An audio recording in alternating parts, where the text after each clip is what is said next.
నాన్నా ఏదైనా కట్ చెప్తానా? మొగలాయిలు హిందువులు పెట్టే కష్టాలు చూడలేక జిజ్యాబాయ్ తన కొడుకు శివాజీకి విలువిద్యలు నేర్పించి వీరుల కథలు చెప్పింది. తన కొడుకులో పౌరుషాన్ని రెచ్చగొట్టి వాళ్ల మీద తిరగబడేలా చేసింది. అప్పటి మొగలాయిల సేనాధిపతిగా అఫ్జల్ ఖాన్ అని ఉండేవాడు. అందుకని వీపులో కత్తితో పొడిచాడు. అమ్మో, శివాజీ చచ్చిపోయాడా? లేదురా, శివాజీకి ఉక్కు కవచం ఉంది.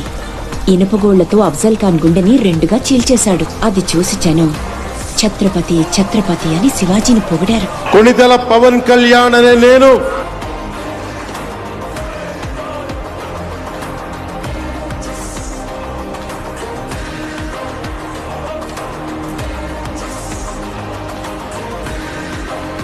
అర్ధపాతాళానికి తొక్కకపోతే నా పేరు పవన్ కళ్యాణే కాదు, మా పార్టీ జనసేనే కాదు.